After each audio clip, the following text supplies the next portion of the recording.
Pois é, hein, gente? Olha a cutucada que nós demos aqui, tá Entendeu, né? rendendo, viu? É interessante, né? Eu estava conversando com o Ivan agora de manhã, viu, Ana?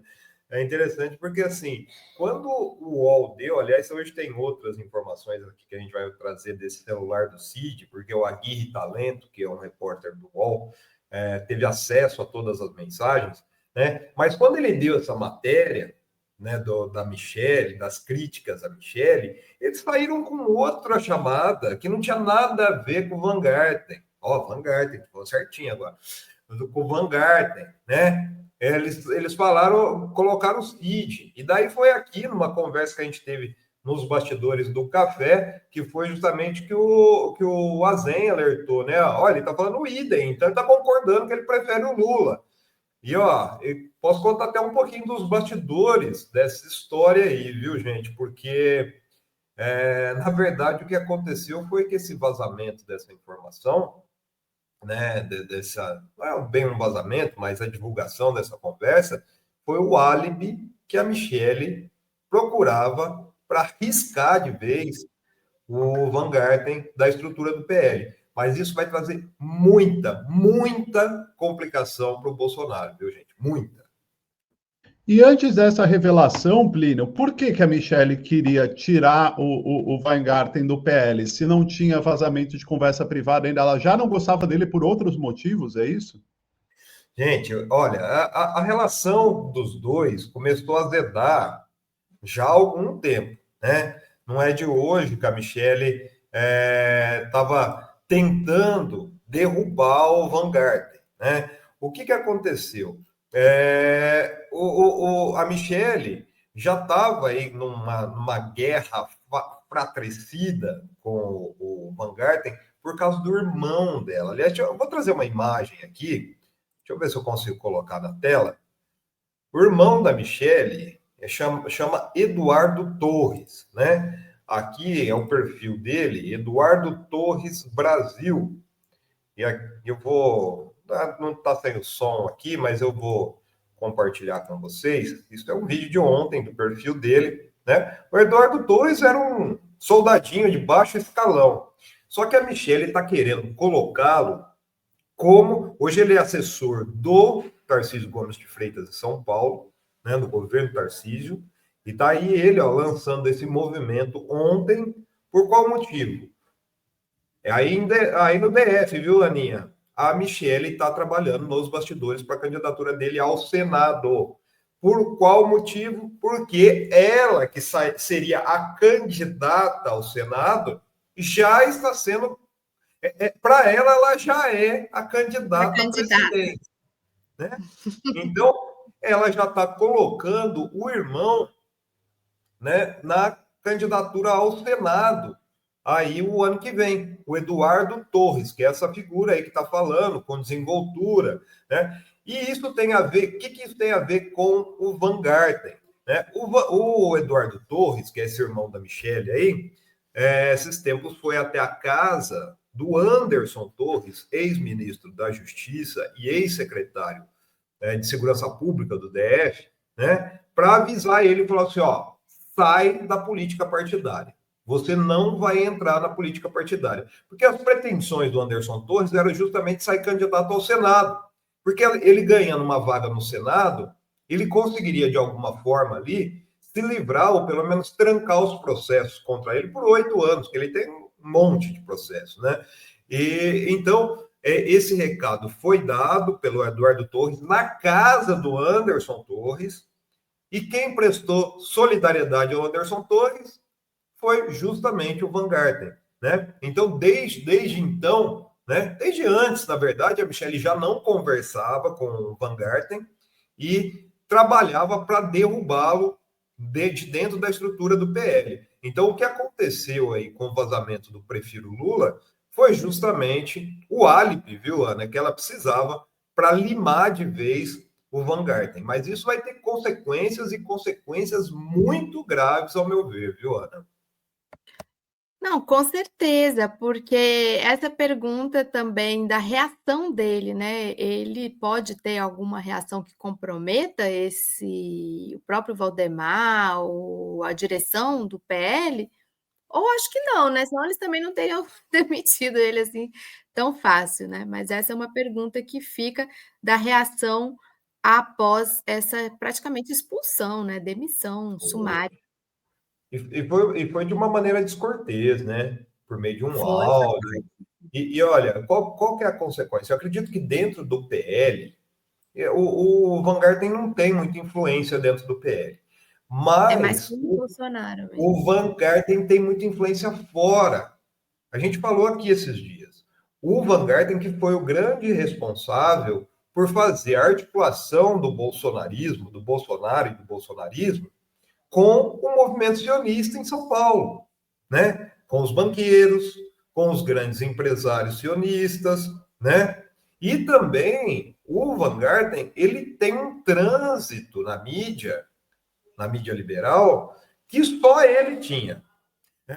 Um exemplo maior disso aí, porque ele é comunicador, ele tinha uma agência, né?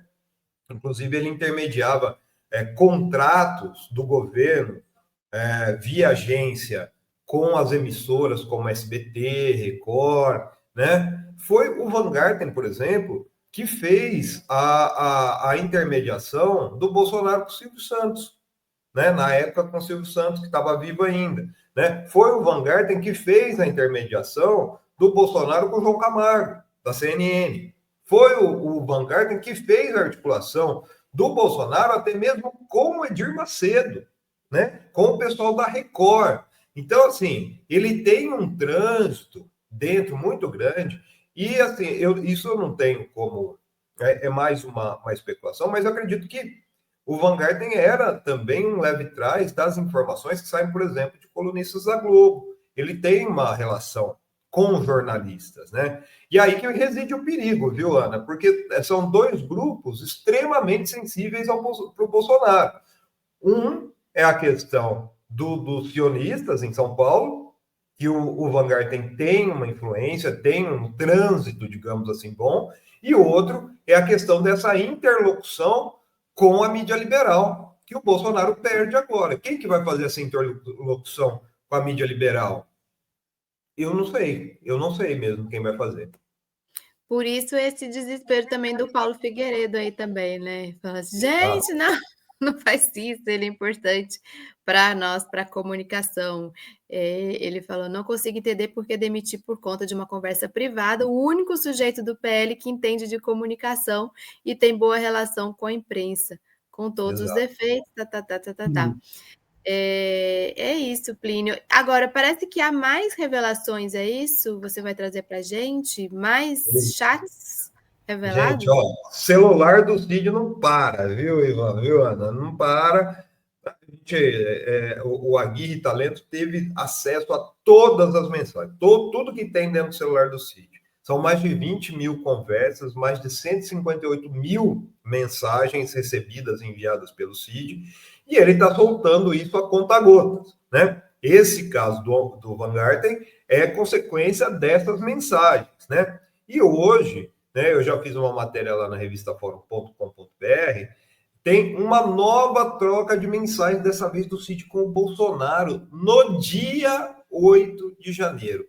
E é incrível, olha, isso é incrível realmente, porque o Bolsonaro ignora totalmente. Na conversa do Cid com o Van Garten, foi com o Van Garten, isso, com o Van Garten. O Van Garten pergunta se o presidente está sabendo, né, o que está acontecendo. E o Cid diz que enviou as mensagens para o Bolsonaro, mas que o Bolsonaro não tinha respondido. O Bolsonaro foi que respondeu as mensagens do Cid, saiu hoje nessa matéria, está lá na revista fórum.com.br, que só às 19h04, só às 7h04, quando já estava tudo controlado no 8 de janeiro, isso que o Cid alertou, ó, ele diz aqui, inclusive, ele fala assim, ó, o povão invadindo o Congresso, daí é povão, não é mais aliado, viu, gente? O povão invadindo o Congresso. JP, que é Jovem Pan, e CNN não estão transmitindo. Essa mensagem aqui, Plínio, ó, começa com essa aqui, né, na matéria que está lá fora. Explica para a gente essa primeira mensagem, a gente vai passando uma a uma. Essa primeira mensagem, olha, isso é interessante também, porque é uma transmissão ao vivo, QGEX Brasília ao vivo. Gente, isso às 15h49. O que é QGEX, né? É o QG do Exército em Brasília. Então, provavelmente, é uma transmissão que foi feita pelos golpistas que estavam lá ao vivo, né? O Cid passou para o Bolsonaro isso, era 10:04. Depois ele seguiu, né? Foi falando ali, ó. Povão invadindo o Congresso, JP e CNN não estão transmitindo. Isso 4:12 já. Daí, às 5:06, ele manda um link do Metrópolis. Às 7h, tá? E ele avisa o Bolsonaro, Lula decretou intervenção federal no DF e fala, interventor será o SEC-EZ do MJ. Que é isso? Em que o Lula colocou o Ricardo... Nossa, agora fugiu. Capelli, né, que era o número 2 do Dino, à época ministro da Justiça, na intervenção ali para justamente conter os golpistas. E olha a resposta sórdida do Bolsonaro, gente. Olha, eu não queria ser amigo do Bolsonaro nunca, né? O Ibanez, com grafia errada ainda, né? Porque Ibanez já conhece no final, o Ibanez perde. Daí o Cid responde falando que exonerou o Anderson. Quem que é o Anderson? O Anderson Torres, que era ministro da Justiça, saiu do Ministério da Justiça do governo Bolsonaro no dia 30 de dezembro, embarcou como secretário de Segurança Pública do Distrito Federal, nomeado pelo Ibanez. Isso, acho que foi dia 6, se não me engano. Dia 7, ele pediu folga, férias, e embarcou para os Estados Unidos para tirar férias, com um dia de trabalho, né? E depois o Anderson Torres também, que é o que a gente falou aí, o pivô da minuta golpista, né? Então é interessante, porque o Bolsonaro só foi se pronunciar quando o negócio já estava resolvido, né? E depois tem mais uma série de mensagens, né? O Ivan já tinha colocado mais uma aí. Essa aqui é interessante também, né, Plínio? Ele encaminha uns links aí de notícias, né, que trata sobre a minuta do golpe, né? Exato. Isso já é diante da investigação da Polícia Federal, no dia 12. Isso é de que dia? 12. 12 de janeiro. 4 dias depois aí, do 8 de janeiro, né? O Bolsonaro que encaminha que a PF encontra na casa de ex-ministro minuta para Bolsonaro mudar resultado de eleição. E daí o Cid manda um outro link também, de um outro portal aí, né? O Bolsonaro manda a Folha, o Cid do Metrópolis, e o Cid encaminha também uma mensagem que está escrita à mão, né? Escrita à mão, provavelmente ele se referindo à minuta golpista, né? Daí tem um hiato que a Folha não explica bem, mas em dia 3 de março já, né, depois o Bolsonaro manda aí um outro link aí para o Cid, né, sobre a investigação das joias, né, dizendo aí, ó, PF, Mauro Cid vai relatar à PF que ordem para retirar joias de alfândega partiu diretamente do Bolsonaro. Você tem essa aí, Ivan, ou não? Isso. Sim, ó. Uhum. Essa aí, ó. Daí ele manda isso para o Cid, né? Provavelmente diante de um espanto, porque já estava, pelo jeito, já estava em negociação. Se bem que isso aí é em abril, na verdade. Abril, 3 de abril. O Cid só viria a ser preso no outro mês, em maio, quando ele iniciou a delação. Mas é interessante que essa matéria do Estadão já adianta que o Cid poderia dar com a língua nos dentes. E foi o que ele fez, realmente, né? Ele falou tudo isso aí. Mas na hora ali, ó, o Cid responde, não teve ordem nenhuma, eles inventam tudo, o senhor nem sabia o que tinha lá. Provavelmente já pensando na defesa dele, mostrando um certo desespero, que a gente vê que são mensagens uma atrás da outra, né? E daí o Bolsonaro ali, ó, responde para ele, selva, né? Que é aquela saudação, que é um jargão militar que eles usam muito entre eles. Então é interessante isso também, porque isso foi um mês antes do Cid ser preso, e com a prisão dele, depois dele trocar os advogados, ele tirou os advogados do PL, só lembrando aqui, né? E colocou o César Bittencourt, que foi indicado e está sendo pago pela família do Cid, e daí o César Bittencourt fez a negociação do acordo de delação, que resultou no que hoje a gente está vendo aí, do julgamento da quadrilha golpista pelo Supremo Tribunal Federal, viu, gente? Pois é, esse celular do Cid é uma caixa de Pandora, né, Plínio? Não para de surgir bomba desse celular. O que mais o celular do Cid nos reserva, né? Será que tem mais coisas ainda por vir? Porque quando a gente acha que já acabou todas as revelações, não acabaram, né? Essas mensagens vieram à tona agora porque elas estavam sendo periciadas pela Polícia Federal, né? E foram repassadas agora para a imprensa, né? Será que vem mais coisas por aí em breve? Ó, Ivan, acho que tem muita coisa, né? O Cid, na verdade, tudo passava pelo Cid, né? E acho que isso é importante colocar. Tudo passava pelo Cid antes de chegar ao Bolsonaro. E é interessante que, assim, a gente vê essa mensagem é de abril de 2023. O Cid foi mantido, até a prisão dele, foi mantido 24, na estrutura 24. Né, 24, de assessores, 23. Uhum. Né, na estrutura de assessores ali do Bolsonaro. Ele foi mantido até a prisão, né, como um assessor, e ele que fazia interlocução com os outros assessores e com pessoas do gabarito aí, do Van Garten, né? Muito provavelmente tem mensagem do Cid trocado com os filhos do Bolsonaro, muito provavelmente tem mensagem do Cid trocados com o Valdemar da Costa Neto.